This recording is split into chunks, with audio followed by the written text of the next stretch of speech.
51%. కాదు ఒకటి మోహన్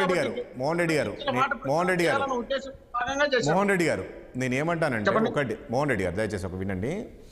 ఎందుకు ఈ రకమైన కామెంట్ చేయాల్సి వచ్చింది? జగన్మోహన్ రెడ్డి ఎప్పుడూ చేయండి. గంట ముందు జగన్మోహన్ రెడ్డిని కలుస్తుందన్న గంట ముందు ఈ రకమైన కామెంట్ చేశారంటే ఎందుకు? అంటే రాబోయే రోజుల్లో ఆయన ఫిక్స్ అయ్యాడా ఖచ్చితంగా షర్మిల ఏదో రకంగా? అంటే దాదాపు 2.5 ఏళ్ళు కలవలేదు, గతంలో ఏం జరిగింది పరిణామాలు, పాదయాత్రలు చేసింది, తర్వాత కనీసము అంటే బయట టాకు షర్మిలకు పదవి ఇవ్వలేదు, ఆమెను గెంటేశారు, ఇట్లా ఎన్నో కామెంట్స్ వచ్చాయి కదా.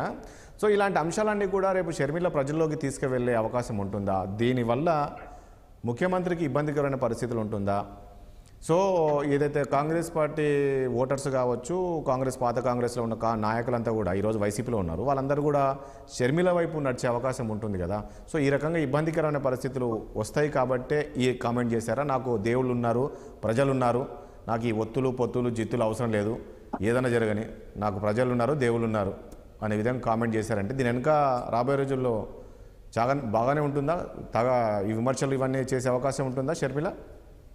జగన్మోహన్ రెడ్డి గారు పార్టీ పెట్టినప్పటి నుండి ఇప్పటి వరకు, ఆయన నల్లాకాలంలో మీటింగ్ జరిగినప్పటి నుండి లక్షలాది మంది జనం పాల్గొన్నప్పటి నుండి అప్పటి నుండి ఇప్పటి వరకు ఒకే మాటే, మీరు సపోర్ట్ ఉన్నారు, పైన దేవుని సపోర్ట్ నాకు కావాలి, దేవుని సపోర్ట్ ఉంది, ఈ రెండు సపోర్ట్ ఉంటే ఇలాంటి వ్యక్తులు ఎన్ని కుయుక్తులు పన్నా కూడా నేను విజయం సాధిస్తాను, నాకు ఏమీ చేయలేరు అని చెప్పిన సందర్భాలు ఆ రోజు నుండి ఈ రోజు వరకు ఒకే మాట మీదనే ఒకే మాటతోనే మాట్లాడుతున్నాడు తప్ప ఇష్టం వచ్చినట్టు మాటలు మాట్లాడలేదు. రెండోది వీళ్ళు అంటున్నారు కదా ఏమని, కాంగ్రెస్ పార్టీ కూలిపోయింది, కాంగ్రెస్ పార్టీ కూలిపోదు, కమలం వికసిస్తుంది, తెలుగుదేశం పార్టీ అధికారంలోకి వస్తున్నాం, మా ఇద్దరం కలిసి అధికారంలోకి వస్తాం. మరి వీళ్ళందరూ ఇన్ని రకాలుగా అధికారంలోకి వచ్చినప్పుడు జగన్మోహన్ రెడ్డి గారికి ఎక్కడ దెబ్బ తగులుతుందో, ఎక్కడ జగన్మోహన్ రెడ్డి గారు డ్యామేజ్ అవుతారో, కాంగ్రెస్ పార్టీ మరి ఎట్లా పుంజుకుంటుందో వాళ్ళే చెప్పమన్నాడు. ఇప్పుడు కాంగ్రెస్ పార్టీ షర్మిలమ్మ వచ్చి రిటర్న్ తగిలుతుంది బాణం జగన్మోహన్ రెడ్డికి అంటున్నారు. అంటే ఏంటి అర్థం? ఇప్పుడు షర్మిలమ్మ పుంజుకున్నట్టే కదా.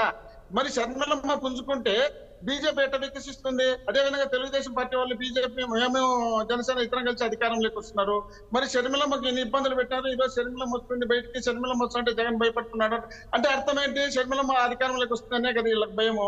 వీళ్ళందరూ కలిసి ఏం చేస్తున్నారు అంటే వీళ్ళందరూ భయం ఎవరికి? భయముకు చంద్రబాబు నాయుడుకు పవన్ కళ్యాణ్ అంటున్నారా, భయము జగన్మోహన్ రెడ్డికి అంటున్నారా షర్మిల వస్తే? ఇప్పుడు వీళ్ళందరూ ఏమంటున్నారు, జగన్మోహన్ రెడ్డికి భయం అని వీళ్ళు చెప్తున్నారు కదా. షర్మిలమ్మ వస్తే షర్మిలమ్మ వచ్చే జగన్మోహన్ రెడ్డికి భయం అయినప్పుడు అంటే కాంగ్రెస్ పార్టీ పుంజుకుంటుంది అనేదే కదా అర్థం. కాంగ్రెస్ పార్టీ పుంజుకుంటే బీజేపీ ఎట్ట వికసిస్తుంది? భానుప్రకాష్ రెడ్డి గారు ఏమంటున్నారు, బీజేపీ వికసిస్తుంది, ఆంధ్రప్రదేశ్ లో బ్రహ్మాండంగా బీజేపీ పార్టీ వస్తుంది, బీజేపీ పార్టీ ఎదుగుతుంది అని చెప్తున్నారు కదా. మరి బీజేపీ ఎదిగి, ఇక్కడ కాంగ్రెస్ ఎదిగి, అక్కడ తెలుగుదేశం ఎదిగి, అందరూ ముగ్గురు ఒకేసారి ఎదిగి ముగ్గురు ముఖ్యమంత్రులు అవుతారా? రాష్ట్రానికి ఒక ముఖ్యమంత్రే కదా.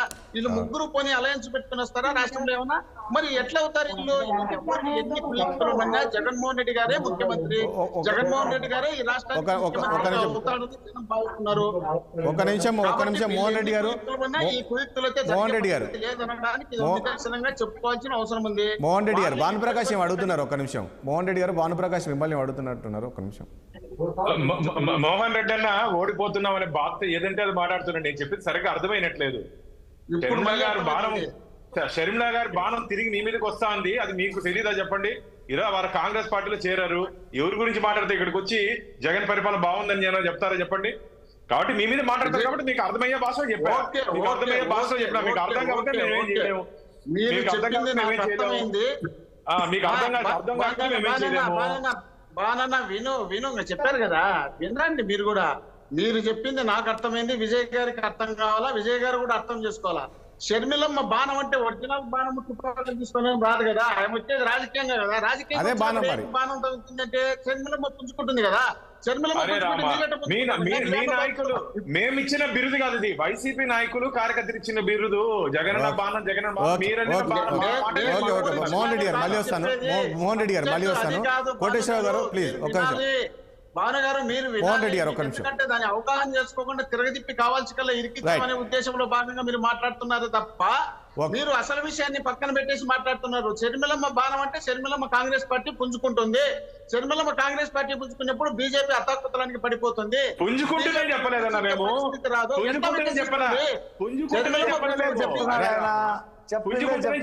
Okay okay right right. ఒక నిమిషం ఒక నిమిషం మోహన్ రెడ్డి గారు దయచేసి. మోహన్ రెడ్డి గారు మళ్ళీ వస్తా. మోహన్ రెడ్డి గారు మళ్ళీ వస్తా. ఒక్క నిమిషం మోహన్ రెడ్డి గారు దయచేసి ఒక్క నిమిషం. ఒక్క నిమిషం మోహన్ రెడ్డి గారు మోహన్ రెడ్డి ఒక నిమిషం. కోటేశ్వరరావు గారు ఇప్పుడు ఇంతకుముందు ఒక నిమిషం అండి ప్లీజ్. ఇప్పుడు భానుప్రకాష్ గారు చెప్పినట్టు నిజంగా గతంలో మనం